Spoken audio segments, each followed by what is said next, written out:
aquí el título 2 de las intervenciones. Parte con las definiciones, los principios más generales, y voy a ir como señalándole las conclusiones a las que llegamos.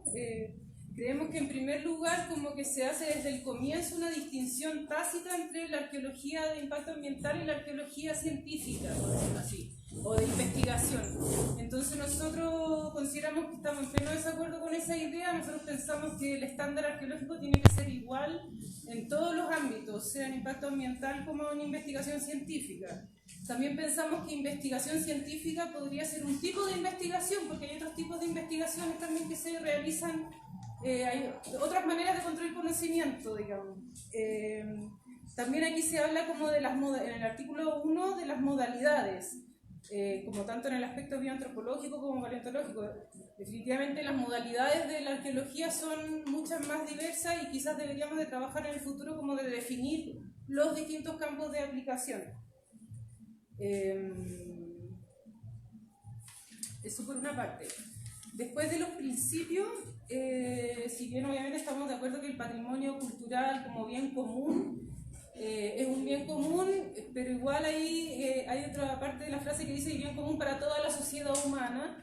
Creemos que también hay que, como, si bien es un artículo de principios, hay que darle una vuelta porque podría dar pie para que un extranjero venga o se generen como consecuencias como inesperadas, digamos. Entonces, o también el tema de la repatriación, que en el fondo sí es un bien público, como una comunidad indígena que lo considera propio, ahí como que lo público y lo privado también es un tema que hay que como trabajarlo más, que no se salga tan rápido. También como temas generales de principio estamos en desacuerdo como con la disociación que se hace a priori de lo material con lo inmaterial. Conversamos un poco que, claro, pues quizás algunas cosas son conceptos operativos, pero que definitivamente tenemos que partir entendiendo el patrimonio cultural como algo integrado y no como segregado en material e inmaterial, sino que siempre como que estén en diálogo. Después también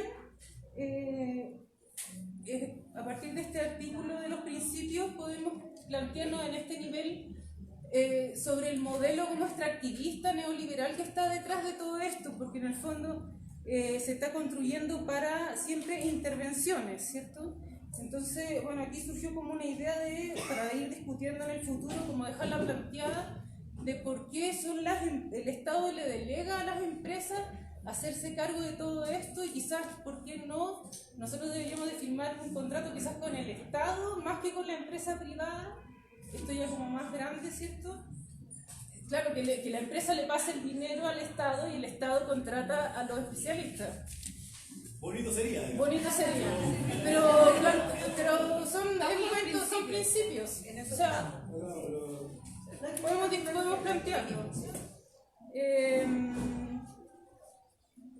Luego, bueno, en términos del acceso a la información, evidentemente estamos de acuerdo con que se haga público, que se terminen, ¿cierto?, las confidencias, que los informes sean públicos para todos, pero sí también puntualizamos ahí el detalle de que la información igual hay que tener cuidado con los riesgos que puede correr en los sitios cuando se hacen públicas todas sus referencias, sus coordenadas, etcétera, el impacto que puede tener en el sitio mismo o en la comunidad que está aledaña a este sitio. Entonces, si bien la información debe ser pública por principio, ahí hay que trabajar un poco cómo se hace para hacer un protocolo de resguardo para el sitio o la comunidad asociada. También pensamos que es muy importante aquí como que los artículos refieren como al arqueólogo y pueblos originarios. Arqueólogo y pueblos originarios como un binomio, y en el fondo estamos dándonos cuenta de que los pueblos originarios sí obviamente tienen una presencia fundamental y clara, evidente, definitoria, pero hay otras comunidades con las cuales también nos toca trabajar y también tienen una visión simbólica, digamos, de las cosas. No solamente los indígenas son como los únicos que tienen visiones simbólicas, nosotros también, y hemos como que planteamos aquí que cualquier colectivo social tiene visiones y demandas sobre el tema material y simbólico. No es algo como separar lo arqueólogo material y lo indígena simbólico. Creo que eso habla como de un colonialismo que tenemos que superar. Bueno, de ahí vienen como las definiciones. había también un tema de las obligaciones. Sí, En el fondo solamente se incorporan obligaciones para los arqueólogos y creemos que la responsabilidad tiene que ser compartida con las empresas, con los mandantes, con el CMN como organismo fiscalizador. exacto. O sea, claro, todo el documento al final se refiere a lo que nosotros tenemos que hacer y cuando igual el consejo también debería tener sus obligaciones y el mandante de la empresa. Y todo eso debería estar también aquí tipificado. Y luego, las definiciones... Antes de las definiciones, Mae, también habíamos comentado que a lo mejor sería bueno al principio hacer una suerte de declaración sobre lo que se entiende por investigación, ¿ya? Y entender la investigación en un sentido mucho más amplio, que la investigación netamente científica, y pensando que hay muchas formas de construir conocimiento, como decía la Mae. Entonces avanzar un poco en eso también. Y luego vienen las definiciones, que no las desarrolla el reglamento, sino que hay un listado, ¿cierto?, de conceptos, donde nosotros en primera instancia pensamos que aquí se mezclan como de manera desordenada muchos conceptos, como conceptos que son muy generales y teóricos y conceptos muy técnicos. Entonces habría que como establecer una primera separación como para que se entienda más. Entonces hay unos conceptos más generales y de principios que sí son sitio arqueológico, hallazgo aislado probablemente, que también lo discutimos, esta arqueología preventiva, pero otra cosa es informe de línea de base, o sea, son como conceptos que hablan de cosas diferentes, entonces eso como que hay que establecerlo para ordenarlo un poco. Y propusimos también como un concepto que no está aquí presente y que tampoco habíamos hablado antes, como de pensar en la idea de un concepto arqueológico más amplio de sitio que podría ser paisaje arqueológico, considerando que en muchas instancias el concepto de sitio como que hace mucha tensión y bueno, casos hay muchos y probablemente los podemos discutir después. Luego también hay un concepto acá que se llama concepto, o sea, sitio de interés, de especial interés, que bueno, hemos hablado ya de que el Consejo viene con esta idea de jerarquizar sitios, de darle valorarlos a priori, y nosotros estamos en absoluto desacuerdo con eso, creo que es muy relativo delimitarlo, establecer esta jerarquía. Consideramos que es un concepto que no debería estar definido acá, no tiene nada que ver. Y de las intervenciones, aquí como que reproduce de nuevo la idea de arqueología de impacto ambiental, arqueología científica, como dos tipos de arqueología, y en el fondo, como habíamos dicho antes, aquí nos referimos con tipificar las intervenciones arqueológicas que en realidad deberían de llamarse, según lo que discutimos también acá, procedimiento o tipos de levantamiento de información, porque en el fondo también hay prospecciones sin intervención, entonces eso queda como raro. Entonces, si hablamos de procedimientos, definir todos los tipos de procedimientos, que son algunos de los conceptos que están aquí, y no separar científico impacto. ¿Puedo agregar algo? Dale. Tiene que ver en el fondo con no generar esta separación entre lo que es investigación y lo que es impacto, porque la arqueología siempre debería pretender generar conocimiento, independientemente del contexto en que se esté desarrollando el trabajo. Entonces, a eso vamos con negarnos a esta separación tan tajante. Y que el estándar sea el mínimo para uno u otro trabajo. Y luego hay un último párrafo en este título de intervenciones que se llama del hallazgo accidental, que es el mismo que está en el reglamento antiguo y que consideramos que no es un tipo de intervención y por lo tanto no tiene nada que hacer en este lugar. A modo de propuesta, obviamente hay que generar como un protocolo de cómo actuar en caso de un hallazgo fortuito o accidental, un protocolo que sea de acceso público y que hoy día no existe. Y la información siempre es difícil y siempre están preguntando qué tengo que hacer cuando tal cosa, entonces que ese protocolo se establezca y sea público y sea muy claro. Eso.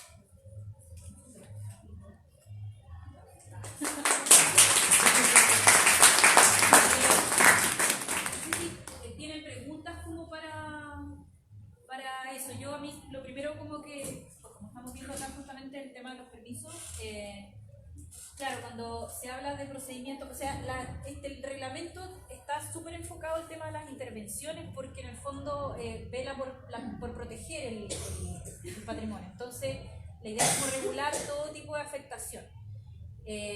Pero como hemos estado, y en ese sentido como que siempre aplicado a la intervención. Pero los procedimientos, claro, son mucho más amplios y están como enfocados también a estándares mínimos de registro y que, claro, que podrían ser como considerados en el reglamento y que en ese caso habría que como que, así que yo estoy como de acuerdo con eso, pero tener ojo de que muchas cosas están como mucho más enfocadas a, por ejemplo, la prospección, los permisos de prospección son para solo prospecciones que tengan intervención.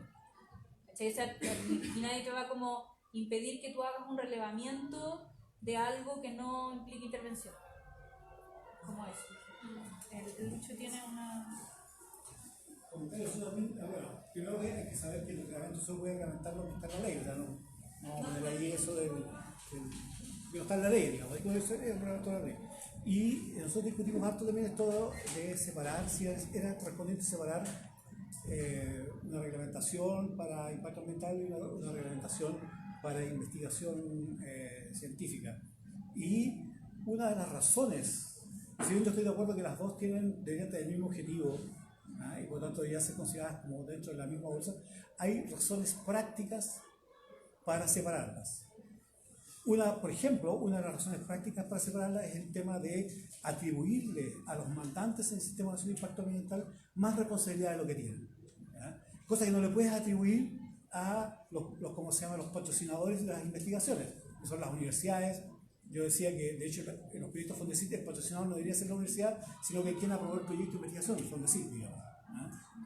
Pero eso es otro tema. Entonces, si tú quieres atribuirle al mandante más obligaciones, tienes que tener un articulado especial para eso. Si tú quieres, hacer cualquier regulación que tiene que ver con la práctica diaria de lo que ocurre en el Sistema Nacional de Impacto Ambiental, en su ejecución en el Consejo, tiene que haber argumentaciones claras. Entonces, de alguna manera, creo que, más allá de la discusión, nosotros estamos de acuerdo que todo está dentro del mismo campo. En la práctica es necesario articulaciones y dentro del reglamento especiales para el Sistema Nacional de Impacto Ambiental. O sea, sí, pero yo creo que partir con la separación tajante entre investigación e impacto es establecer una división que no existe, o que no debería existir para nosotros como arqueólogos, en el sentido que nuestra finalidad como arqueólogos es la generación de conocimiento, independientemente del contexto en el que estemos generando ese conocimiento. Evidentemente los procedimientos que hacen los arqueólogos en impacto ambiental son distintos, son otros los tiempos, son otros los financiamientos y son otras las dinámicas además de gestión de los recursos. Entonces, por supuesto, son dos espacios distintos, pero nosotros no queremos que se siga haciendo una arqueología de mala calidad en el impacto y creemos que si lo separamos desde un principio, eso es lo que estamos propiciando, que es lo que ha pasado de hecho. Claro, en el fondo el problema es que está en los principios, en las definiciones iniciales, porque si habláramos de procedimientos, claro, ya en el podemos título separar 4, los procedimientos, pero los principios creemos que no. Sí, la Paula. Sí, que en términos de técnica legislativa, yo creo que es sumamente bueno que no separemos, porque eso de inmediatamente te genera la percepción de dos universos dicotómicos, diferentes, y en la práctica el 99% de la actividad arqueológica en este momento se está haciendo en el área del impacto. Ahora, lo que dice Luis también es bien importante, pero eso se podría regular con una cápita que dijera obligaciones del mandante en casos de sistema de evaluación departamental, depósito, pago de esto, pago de lo otro, etcétera, pero que el núcleo del permiso sea uno solo, porque también, como ustedes dicen, o sea, la idea es generar conocimiento. Entonces, si lo hacemos desde el inicio percibidos como dos cosas distintas, está mucho más en riesgo de que no el estándar sea diferente y todo lo demás.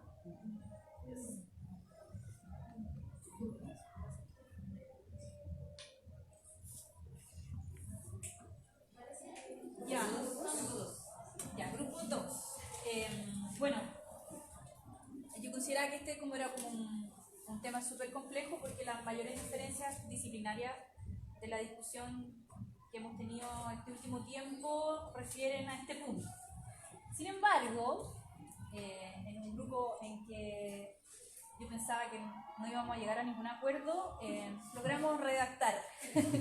Así que les voy a leer lo que redactamos. ¿Ya? Bueno,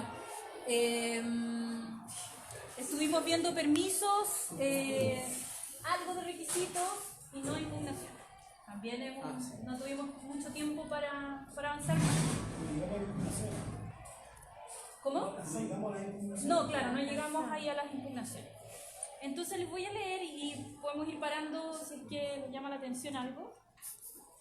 O leo de una vez y Entonces, se llama el párrafo 2 de la titularidad de los permisos. Artículo X, los permisos, y pusimos para intervención de sitios arqueológicos, ojo, podrán concederse a un equipo encabezado por 2 investigadores, borramos chilenos, con preparación científica arqueológica debidamente acreditada mediante título profesional de arqueóloga o arqueólogo, obtenido en Chile o debidamente convalidado. Ahí tenemos que precisar si la palabra es convalidar, no sé qué. Que tenga un debido respaldo institucional. Queríamos ver y someter a discusión si ese respaldo institucional, poner que puede ser público o privado, o no ponerlo, dejarlo amplio y especificar ese tipo de cosas más adelante. Y B, a investigadores extranjeros con preparación científica arqueológica, según corresponda, debidamente acreditada mediante título profesional de arqueóloga o arqueólogo, siempre que pertenezcan a una institución científica responsable y que trabajen y o colaboren con una institución científica estatal universitaria. Eso también está un poco como en discusión todavía, porque en el fondo, ¿por qué al investigador extranjero no se le podría permitir, por ejemplo, trabajar en impacto ambiental, pedir un permiso de excavación? Eso es algo que quedó un poco pendiente. No, pero quedó solucionado con lo de arriba. Sí, pero sí, también. En el caso de sitios con evidencias de material arqueológico y antropológico, uno de los investigadores titulares deberá ser un investigador con preparación científica debidamente acreditada mediante título profesional de antropóloga físico o antropólogo físico. Y en ese caso estamos como integrando, como en todos los casos vamos a considerar más de un investigador, siempre se como solicitar que más de un investigador o un responsable esté a cargo del permiso. Y en este caso uno debería ser el antropólogo físico, pero no es siempre bajo la presunción de que hubieran restos, sino que en el caso de sitios que sabemos que tienen evidencia de material. Entonces, cuando en un sitio arqueológico se presenten restos humanos, los titulares deberán informar al Consejo de Monumentos Nacionales e incorporar al equipo de investigación al menos un profesional antropólogo físico.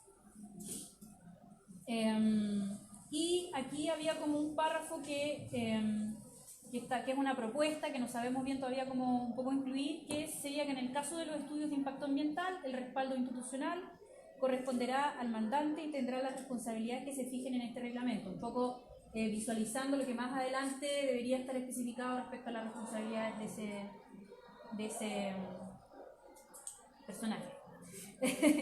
Y después vendría otro artículo muy similar, que sería como los permisos para intervenciones de sitios paleontológicos podrán concederse, ¿ya? Entonces se replica un poco lo mismo, pero para paleontólogos. Es decir, lo mismo, pero en el caso de paleontología, con la misma propuesta sobre respaldo institucional, etcétera. Y en este caso quedó pendiente como especificar los permisos dobles para sitios que tengan los dos componentes, es decir, que sean como que tengan un componente paleontológico y a la vez arqueológico, para que estén los dos especialistas como pertinentes para el caso. Eso faltó redactar. Y para el caso de los requisitos, el primer cambio que hicimos fue que los permisos debieran solicitarse no con anticipación de 90, al menos 90 días, sino 60, disminuir un poco, digamos, eso, que sí. Luego viene un párrafo que ya dice esto de, en el fondo, las solicitudes de intervención con fines de investigación o con fines preventivos, que es la lógica como de la propuesta del Ministerio de Economía.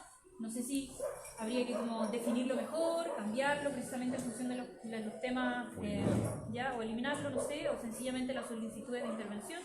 Deberán incluir los siguientes antecedentes. Y ahí tienen como, no sé si como hablarlo, pero en el fondo se habla de la individualización de los investigadores solicitantes, el currículum vitae del solicitante, currículum de individualización de los colaboradores, pero la forma de financiamiento es muy similar a lo que el reglamento antiguo. En el fondo lo que cambiaríamos fue una propuesta de incluir en la letra G, que especifica sobre el plan de trabajo con la descripción e información sobre la metodología a emplear, e incluimos los análisis mínimos a realizar. y estuvimos mucho rato debatiendo respecto a qué tanto uno puede visualizar, los análisis que se van a llevar a cabo previamente o no, etcétera, etcétera, etcétera. Y bueno, ahí quedamos. Eso. Yo creo que logramos mucho avance, aunque ustedes no lo crean. Llevamos como meses. No sé si tenemos como observaciones a esto. Boris. No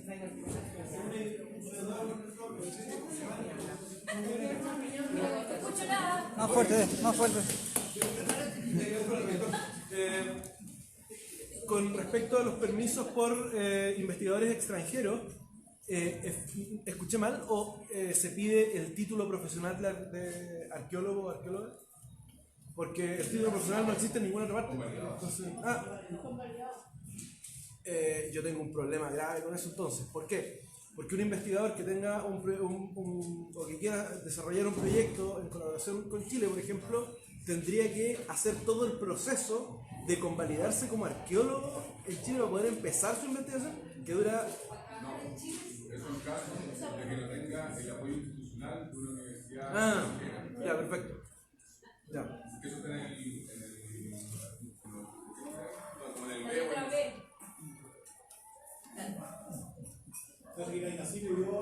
No, ya. Lo que pasa es que era poder segmentar más letras o era eliminar chileno de la letra A. ¿Se entiende? Porque al eliminar chileno de la letra A se incluye a los residentes extranjeros y que se titularon acá, etcétera, etcétera. ¿Sí? Yo tengo la duda. No, porque esa no es la letra A. Tendría que Esa es la letra pegarse B. En la letra B quedaría, no, pero sabéis que la pregunta del Boris igual se aplica porque en el fondo a investigadores extranjeros con preparación científica arqueológica según corresponda, debidamente acreditada mediante título profesional. No, pero es que eso igual lo habíamos puesto así. Debidamente acreditada. Ya. ¿Cómo se rige con el tema metodológico? Porque hay otros países que ponen reflejados de la forma de excavación, los métodos muy distintos. Entonces, es que existe como. Eso necesitaría también otro protocolo de cómo se excava. Yo me imagino que ahí el Consejo de Monumentos tendrá que evaluar la metodología propuesta, se aprueba o no se aprueba. Oye, yo tengo la duda de si está amarrado siempre el tema del respaldo institucional. Estoy pensando en los casos de jóvenes que investigan y que hacen fondar, que hacen estas cosas con fondos, ¿cachai? También lo hablamos mucho.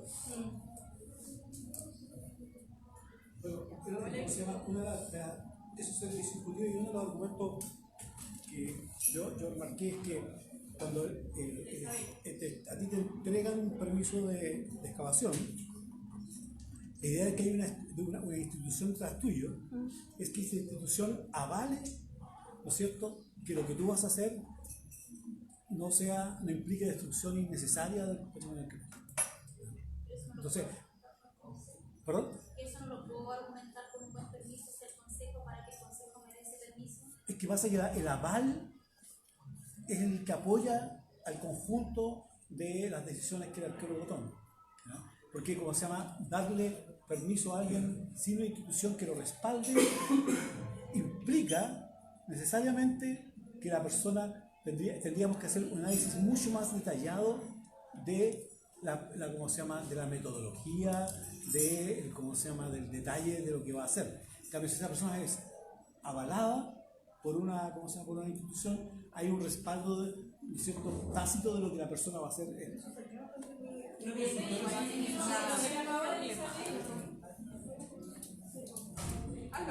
mío era súper puntual, por ejemplo, cuando un extranjero, hay un periodo, por ejemplo, con una participación puntual, porque tú podrías ser extranjero, estar avalado y todo, y no convalidar nunca y trabajar, no sé, 20 años acá.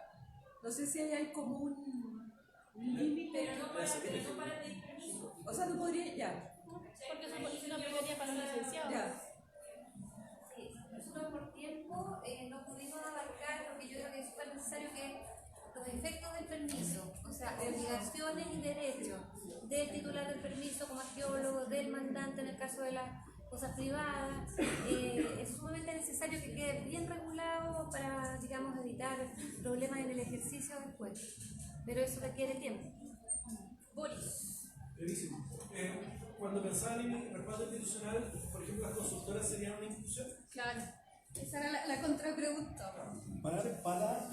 Si un fondar no es un fondar quedaría excluido según la definición que ustedes Pero no tanto, porque en el fondo ahí yo como que quería aportar eso, que no es necesario ser académico de una universidad para que una universidad te preste respaldo. Entonces yo igual creo que o la misma universidad.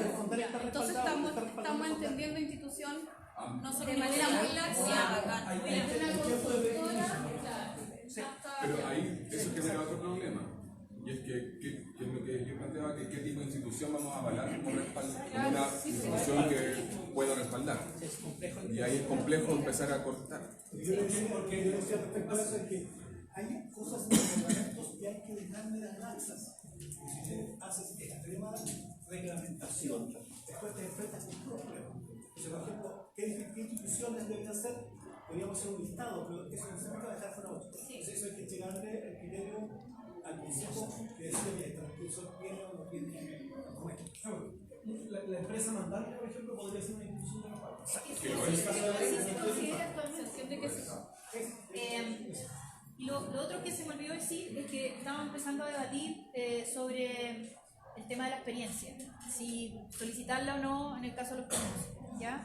Y cómo incluirlo, cómo Formalizarlo. Sí, claro, como en qué parte formalizarlo, porque los requisitos te piden el currículum, etcétera, pero cómo ponerlo, cómo aplicaría. Entonces como que quedó como bien, y puede ser bien como complicado de trabajar. No sé si, también queríamos saber si en general se está de acuerdo o no con eso, porque yo creo que está todo el mundo de acuerdo con requisito de experiencia. Pero también alguien que no tenga experiencia y quiere pedir un permiso para tener experiencia, nunca va a poder tener experiencia.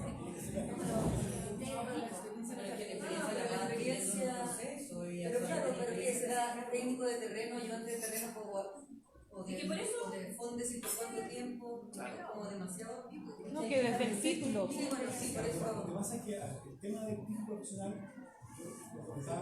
cuando se dice que el primer que tenía que tener título profesional era cuando los titulados eran de Chile y se demoraban 5 años en hacer la tesis y por mientras participaban en proyectos y en terreno, acumulaban experiencia. Entonces el título profesional la tenía gente que tenía mucha experiencia. Pero hoy día, los titulados de nuestras universidades pueden salir habiendo ido a un terreno de excavación. Pero el título avala algo. No, o sea, es como el título de doctor, es como que usted puede ir a trabajar en un consultorio. El título de doctor también hay especificaciones. Si tú quieres ser especialista, O sea, es que. el título de doctor no hace. No digo doctor en arqueología, digo No, doctor el título de médico es un ejemplo que siempre sacan. Si tú quieres ser, como se llama, especialista en algo, intervenir, ser cirujano, por ejemplo, tienes que tener la especialidad en cirugía. No, pero es una discusión que la hemos tenido 800 mil la experiencia es una discusión eterna. Bueno, yo creo que eso que dijiste es lo que nuestra consejera Ale era como muy crítica a pedir experiencia, porque decía, bueno, justamente nosotros tenemos que velar porque los programas de estudio te permitan, o sea, te hagan, pero lo que pasa es que no es así en la realidad, la realidad es otra. Entonces sí, también sí pero no hablemos de eso. Sí, pero eso es como... Cambiemos, sigamos. Ya, pero quedó por eso, quedó pendiente porque...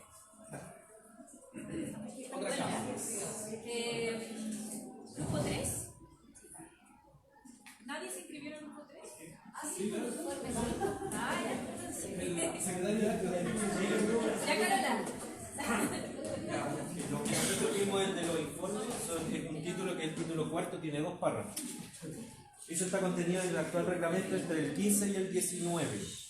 En el artículo, nos salen 2 artículos que no están numerados, el párrafo 1, y es el primero que se informe sucinto, que fue lo primero que nos generó problemas. Porque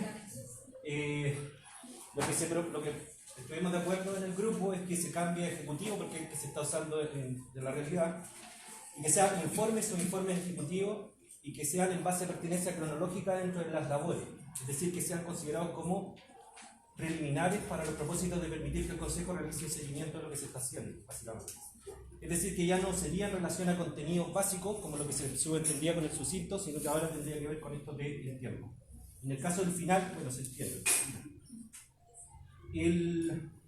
Lo otro que estuvimos conversando era que el detalle de los contenidos requeridos, porque es el párrafo 2, respecto del contenido de los informes, es que ese detalle de contenido requerido sea indicado por el Consejo y debe ser público en su página web. Ojalá haciendo una comisión o generando un grupo de trabajo para que genere estos requerimientos, sean súper transparentes de tal manera que no haya diferencia entre uno, grupo u otro, esté como muy claro, pero que no necesariamente aquí esté tan establecido, sino que tenga la posibilidad de ir modificándose o actualizándose en el tiempo. Ya, luego versa sobre qué debería incluir en los informes y tiene de la letra A a la letra G. En la A dice que tiene que tener los planos del sitio, el área prospectada, excavada, lo que tendría que obviamente corresponder a ambos dos, o sea, el ejecutivo y el final. En la B, el detalle de los sectores en que se efectúan la recolección, las excavaciones y los dejados como testigos, lo mismo, en ambos dos. En la letra C, donde dice descripción general y breve del trabajo realizado y metodología, lo que proponemos es que en el ejecutivo sea información preliminar de las actividades realizadas, es decir, del trabajo y de la metodología, y en el final una descripción detallada lo mismo del trabajo y de la metodología. En la letra D, en el ejecutivo, proponemos cambiar sucinto por preliminar, porque ahora molesta la palabra sucinto en toda esta definición, de los materiales recuperados y de los sitios y una interpretación preliminar de los contextos trabajados. Esta en el ejecutivo o ejecutivos. En el final, la descripción detallada de los materiales y los resultados especializados por materialidades de los sitios, las interpretaciones finales de los contextos y tendría que haber el destino final con una carta de recepción de la institución. En cuanto a la letra E, dice lugar de depósito actual de los materiales removidos y sugerencias sobre el lugar de depósito definitivo. Porque nosotros planteamos que no irían en los ejecutivos porque eso tendría que ir en los permisos. Es decir, si es modificada la localización indicada en el permiso, ahí tendría que ir, pero si no, ya está en el permiso. En el caso del final, tendría que tener una carta de recepción de los materiales por parte de la institución, así que también estaría salvada esa letra. En cuanto a la letra F, para los planes de protección y conservación, etcétera, etcétera, etcétera, en el Ejecutivo entendimos que estas comprenden labores ya realizadas, es decir, y autorizadas por el Consejo, es decir, es algo ya hecho. En el final podrían incluirse estas, es decir, los planes o proyecciones para futuros trabajos, etcétera, etcétera. Finalmente, la letra G dice acompañar publicaciones, manuscritos. Borramos manuscritos, dejamos solo publicaciones en caso que está correspondiendo, entendiendo que son publicadas generadas dentro del desarrollo del proyecto.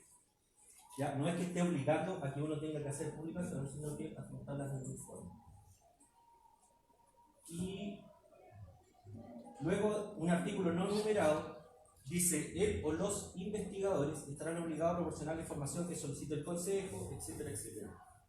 Lo que nosotros ahí proponemos es cambiar investigadores por titulares, él o los titulares, porque en este caso los responsables son los que obtuvieron el permiso en el primer término. Y que se refiere además que esta información que pide el Consejo se refiere específicamente a incumplimientos dentro de los requisitos establecidos y claramente en los puntos que mencionaba delante. No cualquier cosa, sino que dentro de un check lo que está ya previamente establecido. Respecto del final, dos comentarios. Uno, que el artículo 15 del actual reglamento habría que cambiar sucinto por ejecutivo respecto de la entrega del informe y los plazos, porque aquí no sale nada respecto de la propuesta que dio la secretaría. Sugerir sanciones para el no cumplimiento de estas cosas. Y respecto, y finalmente, a la confidencialidad, evidentemente reducirla de los 8 años actuales. Y si hay 2 años para entregar el informe final, no debería haber confidencialidad después de ese plazo, entendiendo que en total serían hasta 5 años. Se entiende que en ese plazo, si se quiere publicar, que sea. Desde el permiso hasta la entrega Claro, del final. es en esos 5 años. Eso. Yo tengo una pregunta. Quería saber en qué parte del informe o de antes, bueno, yo trabajé en el consejo, pero no me acuerdo de esto, es donde van, por ejemplo, los antecedentes históricos. Porque, por ejemplo, ya fui a ver un sitio arqueológico urbano acá en Santiago y me pasaron ahora está en la etapa de rescate, pero me pasaron el informe de sondaje para verlo y no hay análisis histórico, de periodo histórico, y el sitio se está rescatando, están saliendo puras cosas históricas y no hay noción de qué es eso. Que si hubiera tenido los antecedentes históricos hubiera una noción mejor de cómo abordar o qué es eso que está apareciendo. Entonces yo quería saber dónde se incluye eso y dónde el Consejo de Monumentos lo pide específicamente, porque igual es algo importante, súper importante, por lo menos. ¿También te pasó? Pero eso después, pero eso después de que ya se escapó, cuando esa información el arqueólogo que la está excavando la debería de manejar antes. Y a ver, Yo lo vi en el sondeo y no estaba. está Valentina, Solo prehistórico. Vero y Lucho. Sí, sí, Ahí la Pau, pero esa era como se me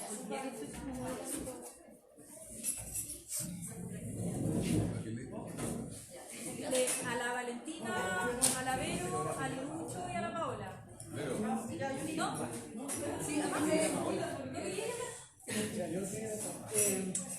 mí me queda una duda respecto de los informes ejecutivos porque actualmente el Consejo puede liberar áreas en el contexto de un proyecto de impacto ambiental con un informe ejecutivo. Y en general los informes ejecutivos no tienen a veces la información acabada y uno no tiene el reconocimiento del sitio en su totalidad. Entonces yo creo que deberíamos discutir más en qué condiciones deberían ser liberadas las áreas dentro del contexto del impacto ambiental en términos del grado de avance del conocimiento que se haya obtenido del trabajo arqueológico. Porque ahora se liberan áreas con información muy básica y lo que sucede es que a veces uno termina excavando con la retro rascándole la espalda, pues, para terminar de rescatar. ¿Existe una reglamentación para la liberación de áreas? Pero lo que pasa es que de hecho entiendo que si en el Consejo hay se asume que porque tú eres la más reciente. La última. No, pero se liberan las áreas. libera áreas, el concepto de liberación no existe. Ya. El Consejo de la conformidad al inicio de las obras y eso tiene que ver siempre con las obras declaradas.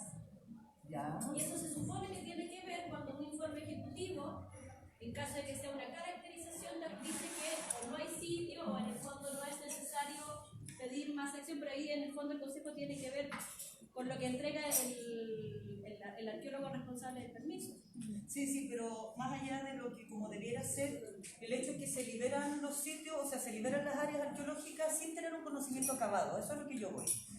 Yo creo que debería pedirse información más completa antes de, ¿cómo se llame? Ya, o sea, si es liberación o inicio de obra, pero deberíamos tener un mayor conocimiento de los contextos arqueológicos que están en cuestión.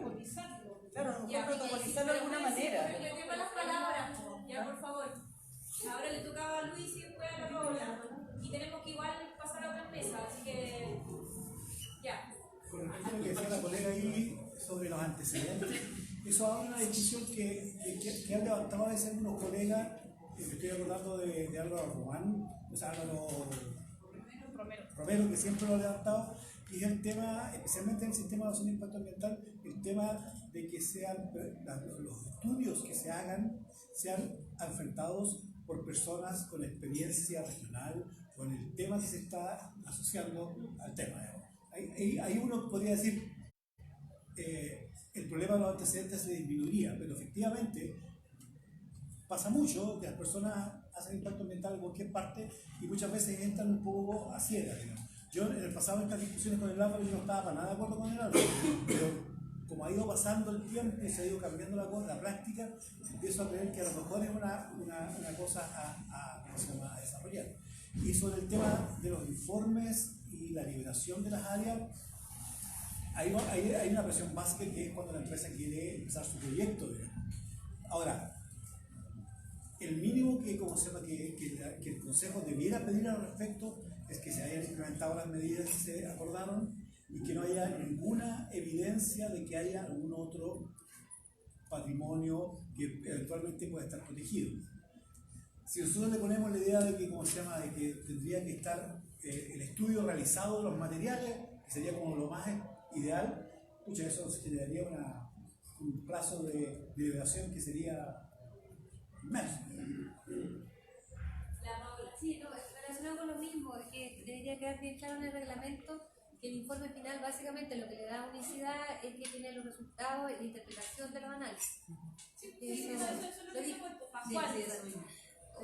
Para una precisión, esto es el tema del informe, lo que nosotros estamos trabajando dentro de la lógica del reglamento de intervenciones arqueológicas. Y para poner un poco a duda, todo lo que son antecedentes, históricos, etcétera, si no es parte de una intervención propiamente tal que está asociada a una solicitud de intervención, tampoco podría estar solicitado, porque ahí se puede ver claro que estamos pensando en como líneas base, que ahí debería estar alojado en esos ámbitos de otra legislación, que debería estar bien argumentados todos los antecedentes históricos, prehispanos, coloniales, etc. Pero eso es otra legislación. Este informe hace referencia a las actividades vinculadas al permiso. O sea, yo lo veo así como el estudio de casos. Sí, lo entiendo, pero estoy planteando por qué nosotros lo planteamos de esta forma, porque solamente nos tratamos de restringir a la información vinculada a los permisos. Claro. Pero para permiso se podría olvidar los antecedentes antes. Pero que escuchémonos. Es que eso se pasa cuando uno hace una solicitud. Nosotros estamos viendo en el informe, nosotros estamos pensando también que hay una escala, una etapa previa que es la solicitud. Y en la solicitud podríamos estar hablando de los antecedentes necesarios que justifiquen. Que no sé si lo nombrarían o no, perdón, pero que, y complementando lo que dice Daniel, es que nosotros vimos como más que nada las definiciones, pero que todo lo que está, el contenido, que qué es lo que debe ir y qué es lo que no debe ir, tiene que estar en la parte de los anexos que están publicados en la página del Consejo, que son los protocolos en el fondo, y que eso sí se tiene que revisar periódicamente también, que es lo que hemos estado conversando en las mesas. Creemos, y que como lo comentamos en la mesa, que no podemos poner qué es lo que debe ir y qué es lo que no debe ir en qué parte en el reglamento, sino en los anexos. Y esta parte debe decir, remítase al anexo tanto vigente. Porque en el fondo, si somos demasiado específicos, vamos a amarrarnos mucho y vamos a perder en el fondo la posibilidad, ¿qué es lo que pasa con el reglamento ahora? O sea, la idea es tener un reglamento que tenga la flexibilidad suficiente para ir actualizándose y, por ejemplo, incorporar este tipo de información, que hace 10 años atrás no se pescaba un huevo, y ahora sí es central. No, que como estamos viendo la parte del informe, que estamos contando en qué parte del informe va eso. Que serían los anexos asociados. Y los anexos asociados, y que tiene que ser una discusión que se dé en otro momento, porque en el fondo también encontramos que era importante, que tampoco sé si no nombraría porque no me perdí su presentación, era que en el fondo tiene que estar dicho que en el fondo estos protocolos se tienen que estar o sea, elaborados por la comisión, sancionados por el Consejo y revisados cada tantos años. Que eso sí debiera quedar en el reglamento. Yo quería como recalcar la posición de lo que dijo Daphne, que a mí también me ha notado, evidentemente eso tiene que ver porque todavía tenemos en la cabeza que arqueología es prehistoria, entonces como que vamos a una línea base y escribimos 10 páginas de la prehistoria por periodo y después como que se acaba mágicamente y eso no ha pasado mucho, todo el rato, entonces también me tocó hacer una línea base que era puro material histórico y los antecedentes eran todos, o sea, hay una pega compartida, pero uno se da cuenta que actúa así porque así estamos como formados, pues. Entonces eso hay que empezar a cambiarlo y nosotros tenemos que hablar de la cultura material más allá si es prehispánica o histórica, o sea, no hay que como poner ese límite. Es que los informes no contienen antecedentes históricos, pues. Ese es el problema, digamos. Sí, esta reunión era en parte para ayudar a darle como directrices al Consejo Monumento. Quizás esa puede ser como una directriz y en qué parte del informe va. En esta otra etapa que en el fondo hay que revisar los protocolos que están para la intervención y todo, pero en el fondo en esta instancia que es el reglamento no debe ir ese tipo de información a la corte. Sigamos con otra cosa, pero que quede ahí, para futuras, porque es muy importante. Luis, y cerramos y pasamos a la otra mesa, ¿ya? Yo no sé si lo especificamos con el libro, pero a lo mejor es razonable poner nuevamente en un articulado especial para la evaluación de impacto ambiental, es que, ¿no es cierto?, la presentación de las líneas de base deben contener un conjunto de antecedentes relevante a lo que se ha encontrado en la línea base. Y si es un antecedente histórico, tiene que haber antecedente histórico. Entonces, ¿cómo se llama? La relevancia, eso lo voy a poner en el reglamento, no va a generar ninguna gran complejidad. Lo que proponer. Ya, bueno, no podemos quedarnos eternamente, está súper bueno, pero. Ya,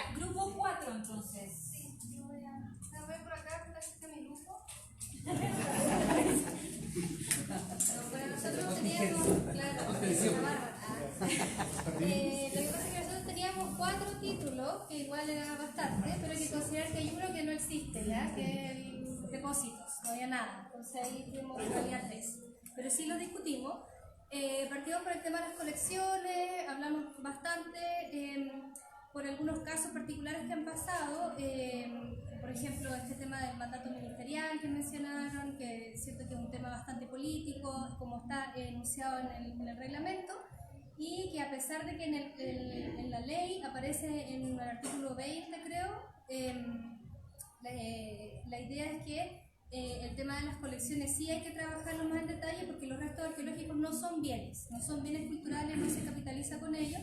Entonces, por tanto, hay que ver los protocolos y los trabajos que ya se han hecho. Ya está, por ejemplo, en el Consejo Monumento del 2009, un protocolo que ya existe para el tema de reentierro, hay otros lineamientos de la DIVAM, documentos técnicos que no tienen el peso de la ley, pero sí están. Entonces, la idea es partir revisando estos documentos y poder usarlos para generar una buena clasificación, ¿cierto?, de las colecciones.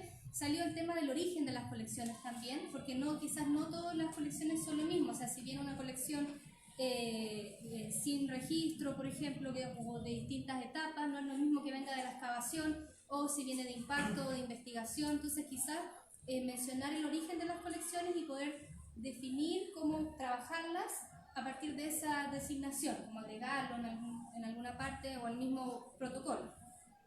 Lo otro es que salió el tema de las muestras bioantropológicas acá también, que hay una documentación técnica, ¿cierto?, a partir del trabajo del Museo de Quillota, que es lo que ha hecho Violeta Labarca, pero más trabajo publicado no hay mucho, falta como un documento final y trabajar quizás con otras instituciones para poder entender cómo manejar estas colecciones.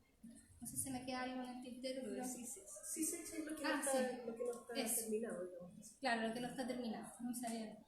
Una cosita más con respecto a colecciones, es una compañera que propuso que los objetos y los contextos deberían tratarse como archivos sociales o culturales, y eso como que nos da una amplitud para seguir trabajando desde el punto de vista doctrinal. El tema de claro, porque bueno, hay un tema ahí que quizás no va en el reglamento, pero sí, como no podemos ver la ley, es un tema más teórico, de fondo, conceptual, que en algún momento nos vamos a tener que discutir, pero así como más puntualmente la idea era que en el reglamento estuviera como más el mecanismo de la resolución de ciertos conflictos que los conflictos mismos, porque si no, no vamos a llegar a ninguna parte. En términos de... después venía los deslindes. Había una sección de los deslindes de propiedad que básicamente tiene que ver con la propiedad particular. Entonces nosotros lo desechamos porque decimos que técnicamente son propiedad del Estado, entonces no corresponde, que habría que ver la legalidad de esto que están citando, ¿cierto?,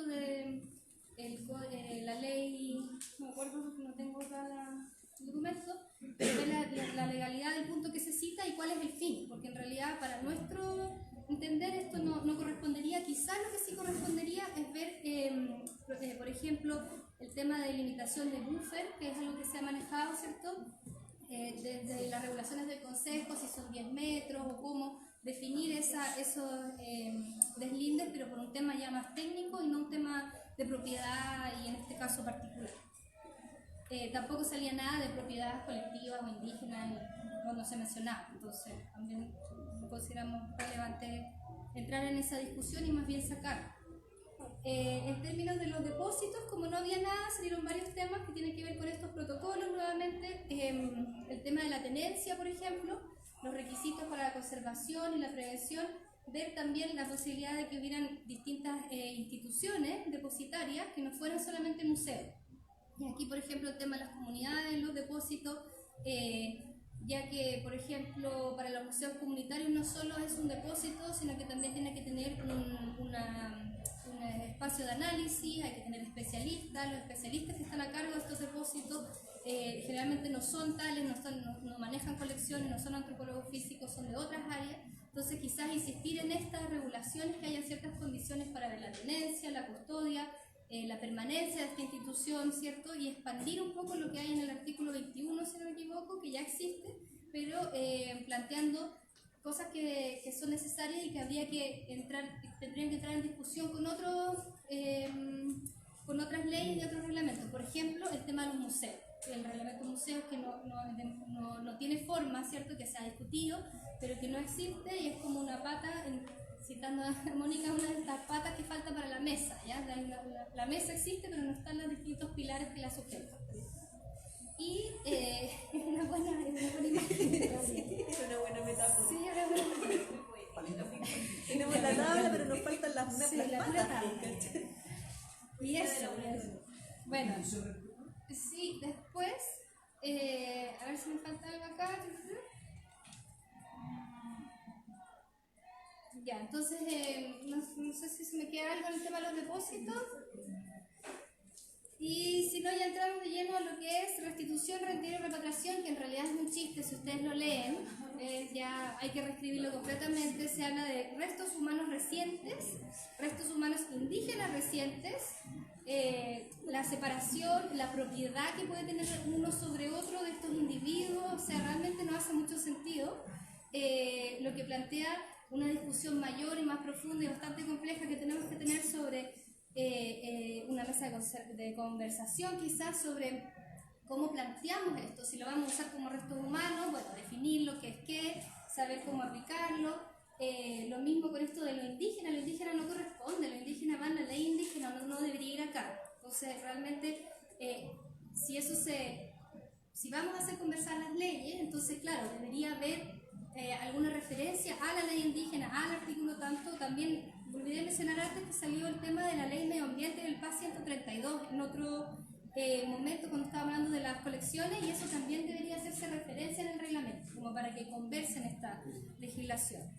Y por último, bueno, la necesidad de revisar bien el contenido de esta ley, porque en el fondo, este reglamento, porque en el fondo está como planteando o vaciando el contenido cultural, técnico de nuestra experiencia, entonces está poniendo marcos que en realidad no nos sirven a nosotros, y por tanto tenemos que preocuparnos de que ese contenido sí sea lo que necesitamos y trabajar en conjunto, quizás con una mesa multidisciplinaria para poder ver estos criterios más a fondo. Eso.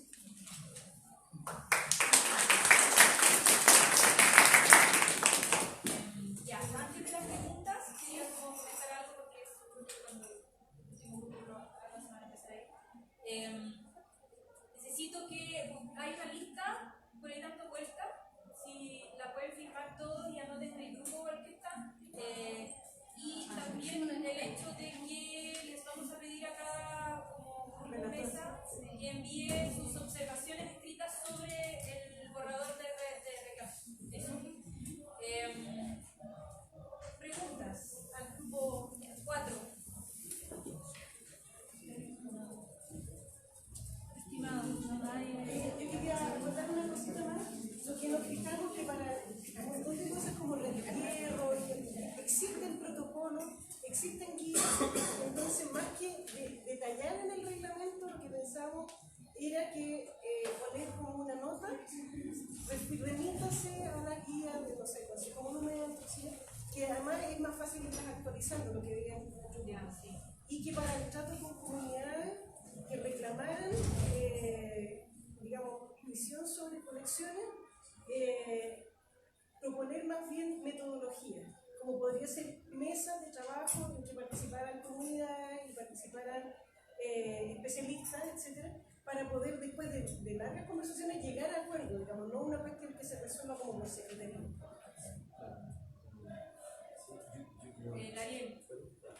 Sí, es eso mismo, porque nosotros tenemos una situación súper variopinta y muy diferente en los diferentes lugares de Chile. Entonces, como que unas comunidades, unos grupos de interés quieren algo, otros quieren otra cosa. Entonces, como que acá tenemos la oportunidad para hacer ciudadanía, para generar mayor participación, para trabajar más antropológicamente, etcétera, etcétera, para proyectarnos, no solamente nosotros. Entonces, como creo que es algo que compartimos muchos colegas, que podría ser un error simplemente como ser súper leguleyo y hacer una cuestión que obviamente no va a satisfacer a todo el mundo, porque nunca pasa, pero es que además genere más problemas que genere la posibilidad de ir conversando y solucionando. Y ya incluso que nosotros, y eso es como ya más de cerca, que somos los especialistas, igual nos han tratado así durante todo este proceso, que es lo que queda de lo que hemos visto con respecto a las comunidades. Entonces, de alguna forma igual nosotros podemos poner de alguna forma ese tema para que sea un poco más cercano. Porque como decía, es muy distinto de un grupo a otro y eso es una oportunidad.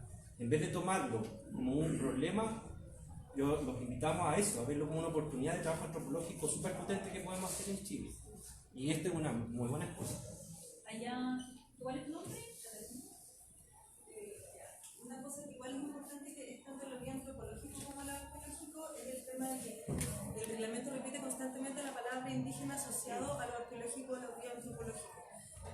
Y eso, además, para mí ser un concepto súper gringo, puede incluso ser peligroso. Yo sacaría la palabra indígena de este tipo de cosas porque muchas veces los casos del entierro que nos tocan son históricos o son católicos, por ejemplo, y cada caso necesita un protocolo distinto, donde, como decía Landon, por ejemplo, hay muchos ejemplos en otros países, y lo mismo pasa con las colecciones arqueológicas. Entonces yo creo que ahí hay un tema como de tratar de no meterse tanto en el tema indígena, sí citar la ley indígena, pero hay como un problema de criterio que además es como bien colonialista.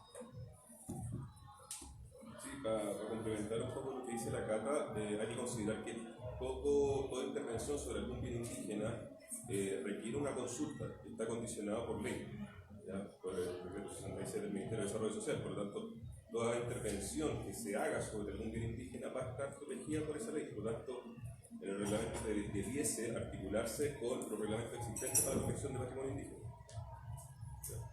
El problema de eso es que la ley es nueva, obviamente, por el concepto, no la del monumento, la ley de patrimonio, incluye el concepto indígena y además está en los convenios 169 que obliga al Estado a tomar ese aspecto, entonces es difícil no considerarlo acá. No, pero considerarlo como diálogo con la reglamentación existente. Ya existe una reglamentación para Chile existente respecto a la consulta, incluido el 169. Entonces, en el reglamento, incluir ese diálogo, mencionar que se debe hacer en concordancia con los cuerpos legales vigentes. Eso.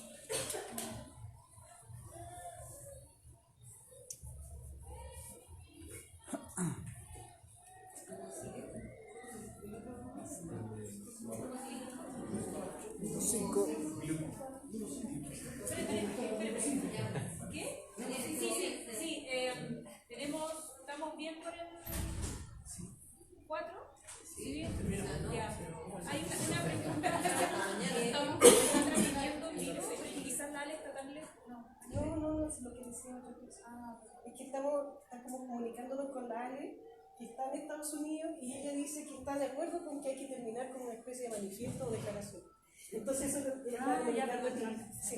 Porque ya que estamos todos juntos y que hemos estado además trabajando con unos materiales que no hemos decidido nosotros en ningún momento, yo creo que es importante puntualizar esos elementos del maltrato que hemos tenido, la mala fe a la que hemos sido sometidos con este sistema de trabajo que nos tienen durante un año trabajando para algo que después no acoge nada y para una ley que no nos muestran antes de elaborar. En los políticos yo creo que eso puede ser al final, pero no es el momento. ¿Al final de qué? Para pelearnos con ellos. No sé, ¿al final de qué dices tú? Cuando terminemos este proceso, porque yo creo que es importante que todavía tenemos alguna capacidad de incidir en lo que va a pasar. No sabemos. Bueno, no sí, hay una posibilidad. Nosotros tenemos reunión con el subsecretario el 24, creo. Claro, que hay algunos que ya perdieron la confianza. Sí, o sea, en verdad yo, igual estoy igual de molesta que nadie, pero también coincido con Lucho que también hay que ser más hábiles y buscárselos un poquito y, o sea, yo también al principio estaba súper molesta y dije, chao, nos vamos de la mesa y no sé qué, pero en verdad creo que hay que aprovechar la oportunidad y hacer lo que estamos haciendo y entregarles nosotros una propuesta a ellos. Entonces tenemos que hacer, perdón, yo creo que en ese caso, si es que nosotros vamos a hacer una propuesta, tenemos que hacer una cosa parecida, pero con la ley. Pero si eso está... pero con la ley. Bueno, sí, estamos hablando de una ley que le puede sacar la propuesta. No, espérate, que déjame terminar con respecto a eso. Lo que pasa es que la ley cualquier día la van a hacer, cualquier día la van a aprobar. Y en ese sentido, si nosotros queremos ir a discutir al Parlamento, tenemos que llevar nuestros argumentos muy claros. Por eso digo yo, la ley hay que discutirla y pronto. Sí, eso. Yo creo que estamos acá para discutir el tema del reglamento y hacer un manifiesto una hora, pero todavía nos falta un grupo, creo que terminamos con lo que hicimos. Bueno. Ya. grupo 5. No sé si quieren desde allá o se vienen. No, acá. Podría hacer una observación respecto al grupo 4. Ya. Sí, cortita. Ya. Bastante hoy día de archives, como archivos arqueológicos. Y tiene que ver con, básicamente, todo lo vemos. Hay muy poca estandarización de cómo se entrega la información arqueológica.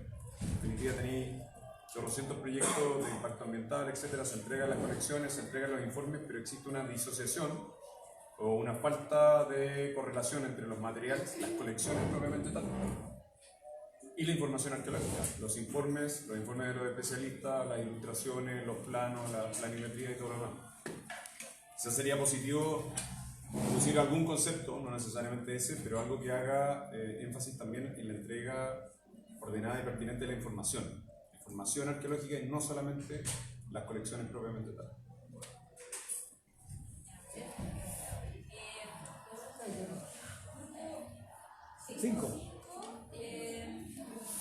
Sí, sería bueno que pasaran para acá porque yo le estoy dando internet a Raúl.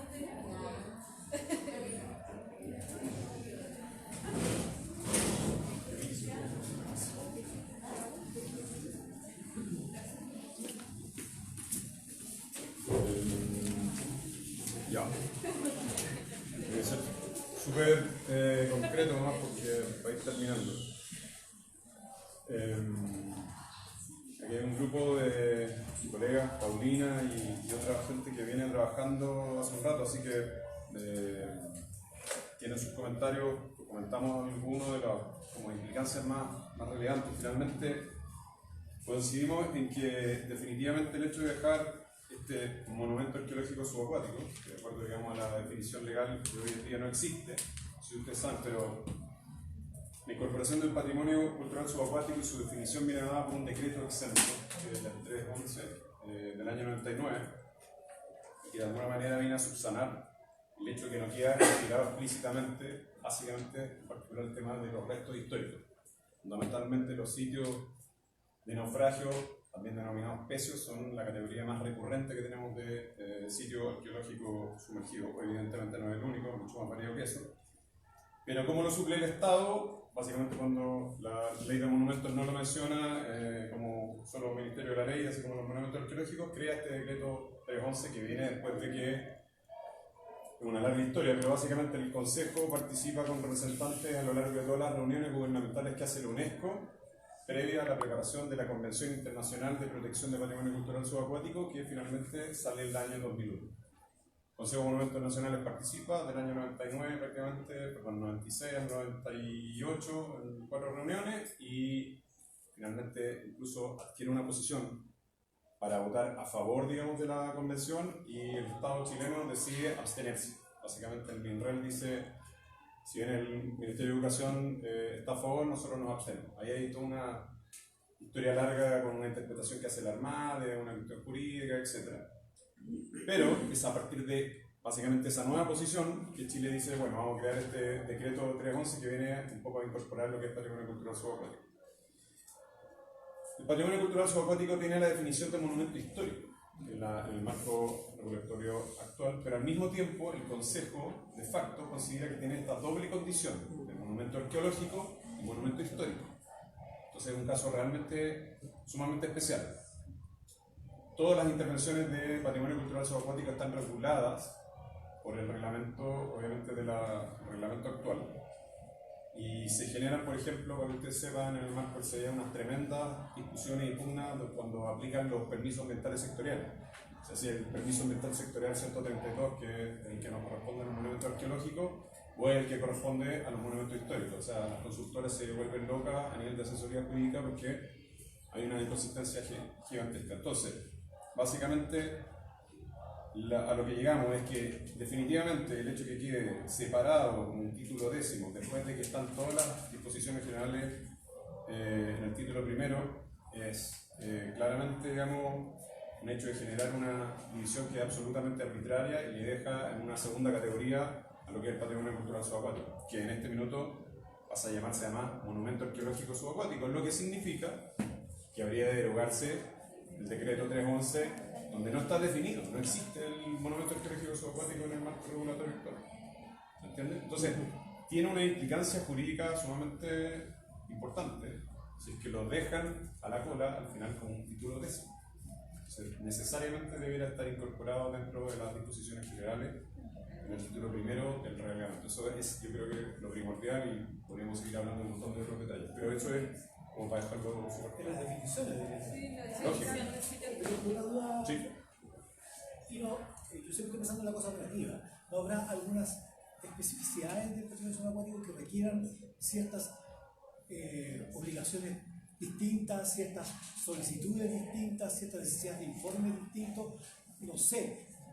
Yo no cacho nada, no me gusta el agua, de hecho. Pero ponte tú, la línea base arqueológica bajo el mar debiera ser regulada de la misma manera que la línea base arqueológica sobre superficie. Si es un sí, entonces ahora mismo. Pero si hay especificidades, a lo mejor sería bueno que no hubiera a través de un título separatorio, pero sí dentro de los articulados, sobre los artículos, quisiera referirse a eso. Sí, yo creo que es súper pertinente lo que mencionó Gloria antes. En definitiva, el operacionalizar en definitiva en función de la especificidad de cada uno de estos ámbitos. O sea, es obvio, digamos, la arqueología subacuática podríamos entrar en una discusión mucho más semántica. Los anglosajones hablan de arqueología marítima y es una cuestión mucho más amplia. Tiene que ver con hacer arqueología a veces en la costa, integrarla con algo que está bajo el agua. En el fondo, no viene determinado en función del ambiente físico donde tú estás desarrollando la disciplina. Y eso también es introducir, digamos, una división artificial donde no la hay. Estamos ejerciendo la disciplina si estás conectado con un sistema autónomo o no, digamos, o con un reader o no, es una cuestión que no incide. Yo creo que tienen que estar en el fondo, lo mismo que tú estás diciendo, esas condicionantes de la cuestión operacional definidos en los anexos. O sea, tienen que haber documentos específicos que sean mucho más fáciles en el fondo de actualizar y que quizá en el fondo no implique que queda más que mencionado o remítase al determinado documento que va a dar el rayado de cancha en definitiva para lo que son las líneas de base y las intervenciones arqueológicas subacuáticas. En la praxis el Consejo ha llegado a un manejo que en el fondo el reglamento es el mismo, todo es lo mismo. O sea, dicen los 60 días, pero todos sabemos que el proceso se puede tomar 8 o 9 meses. A los subacuáticos y a los terrestres, digamos, les afecta por igual. La otra consideración importante es que para tú ejercer bajo el agua, en el minuto que está pagado ese trabajo, digamos, en una cuestión recreativa, hay un reglamento de usos profesionales. Y eso viene normado por la DIRECTEMAR, que es la Dirección de Territorio Marítimo y Marina Mercante, una parte de la Armada. Entonces también hay todo otro ámbito de consideraciones desde el punto de vista de los requerimientos profesionales, de certificaciones, etc., que tiene que estar incorporado y que de alguna manera tiene que cruzarse. Y eso no necesariamente tiene que estar en el reglamento, pero quizás puede estar, como bien decía Gloria, en los anexos, digamos, de este cuerpo del reglamento. Boris tenía una pregunta. Sí, yo no puedo estar más de acuerdo con Diego, esto no puede mediar en la ubicación en la que está un sitio arqueológico, sino también tendríamos que hacer un reglamento para, no sé, la arqueología de alta montaña o cosas por el estilo. Lo que creo que operativamente sería bueno en el fondo es que efectivamente tratáramos de sacar ese artículo 10, ese título 10, perdón, y todas las especificaciones que podrían caber dentro de esto y no dentro de anexos, se trabajen con cada uno del resto de los grupos. Entonces, que se agregue al título 1 de las disposiciones generales y además ir revisando si el resto del articulado concuerda o no con este tipo de actividades. Pero yo creo que efectivamente va a ser un cacho si es que eso queda en el título 10, porque tarde o temprano van a empezar a salir particularidades y esto va a ser un caos. Y le debemos al caos. Mira, es importante que mencionó Paulina en el término de las tratativas en el fondo con Emilio de la Cerda, digamos, y su equipo, es que se sugirió que lo iban a incorporar dentro de la ley. Y finalmente, aparentemente, eso no pasa y no va a pasar, algo así, ¿entendí? ¿No? Porque no se modifica el título 5. Voilà, eso es. ¿Cachai? Entonces, de ahí nace, digamos, el problema que estamos viendo. O sea, que se suscita en definitiva que tenía una subdivisión completamente arbitraria y que en definitiva se traduce en un problema jurídico. ¿Cachai? Porque no sabemos cómo va a quedar en el fondo con respecto al decreto 311 en este momento. un camino es ir al Congreso a pelear para que se hagan las modificaciones del Congreso. Sí.